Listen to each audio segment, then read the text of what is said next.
I'm Shafaq Jaffery and you're watching Pehchan TV. Today I'm here, back of the NSW Parliament, and I'm sitting with the Honourable David Shoebridge, member of the New South Wales Legislative Council.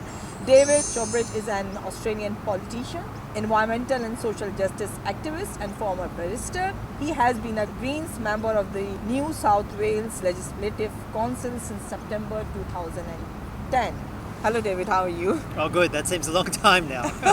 And first of all, I would like to thank you. You've given us the time and opportunity to speak with you, especially in this COVID-19 pandemic crisis.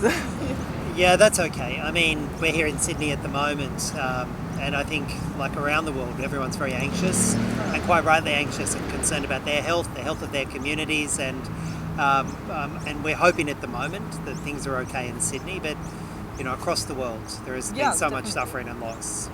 And we try to follow the SOPs as well. Well, we're doing that, yes. Yeah. The reason of this interview, we want to know about the current situation of Kashmir. So, David, you are the very right person. So, shall I start? Yeah, indeed. My very first question. As you know, it's going to be 1 year of lockdown in Kashmir. So, Kashmiri people are fighting with many things at the moment, especially COVID-19 crisis. So, we being an Australian citizen, what should we do? And what do you think about this lockdown? Well, I mean, I've spoken to many Kashmiri Australians, and it's a very solid and cohesive community. It's spread around the country. I'm here in Sydney, but also Brisbane, Perth, Adelaide, Melbourne. You know, around the country, a strong diaspora, and obviously they are deeply concerned, as am I, with the human rights situation we're seeing in Kashmir. Yes. We're now coming up to 12 months of. You know, a lockdown is a very polite description of what has been a military occupation and a very oppressive military occupation by a very right-wing Indian government, and it's more than just a physical lockdown too.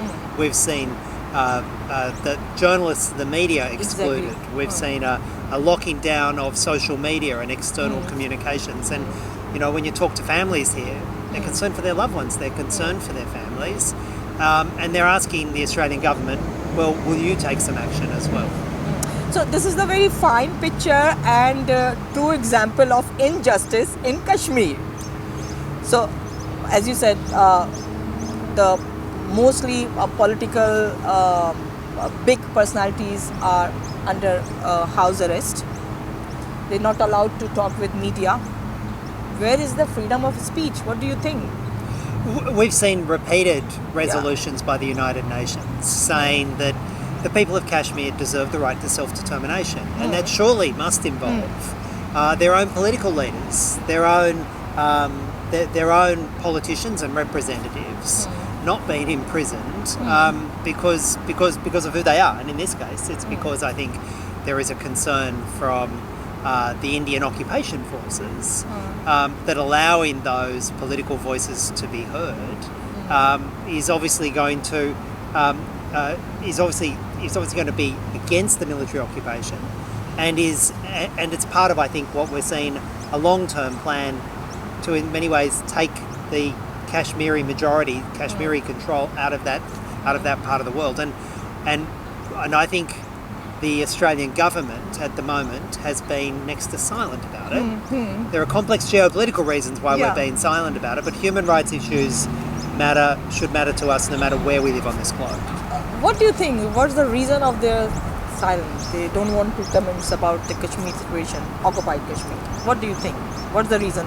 They want to maintain their friendship with the Modi government? Yeah.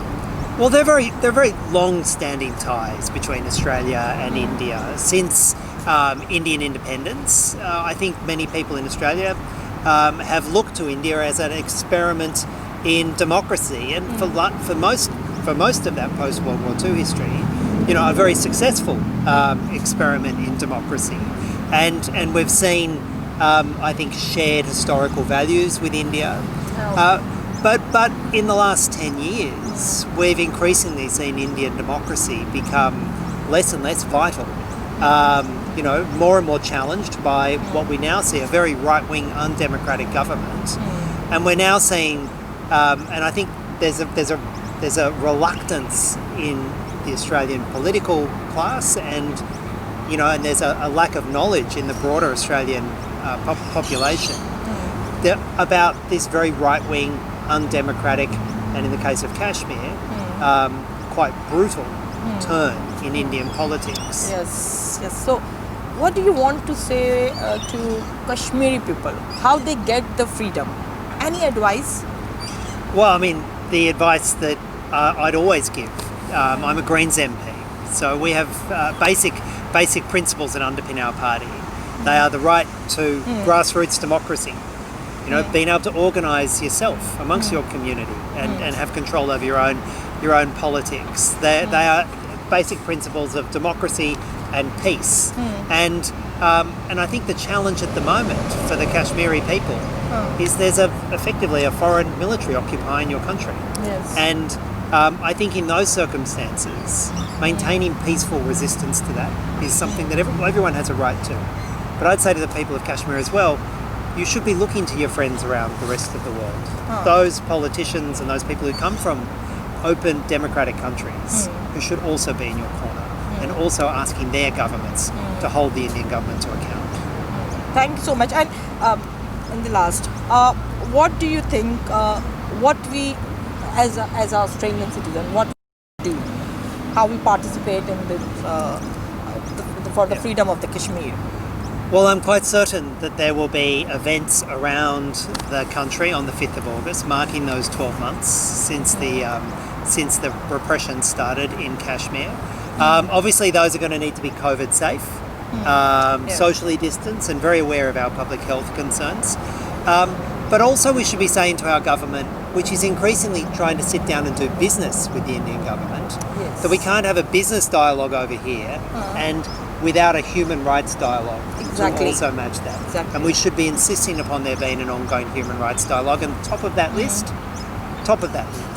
should be the rights of the Kashmiri people and demands from our government to end the military occupation.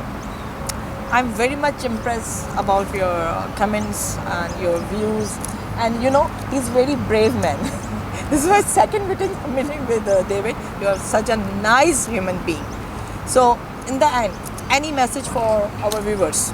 Well, I'd say it's the only way you change the world is when you come together with like-minded people and you form alliances and you make the case for a far more just world. And if I had to say to the people of Kashmir, I'd say you have friends around the world who care about you and your families, and take strength from that.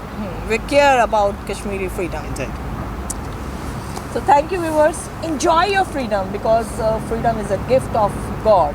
But think about Kashmir freedom as well. Take care of yourself. Goodbye. See you. God bless.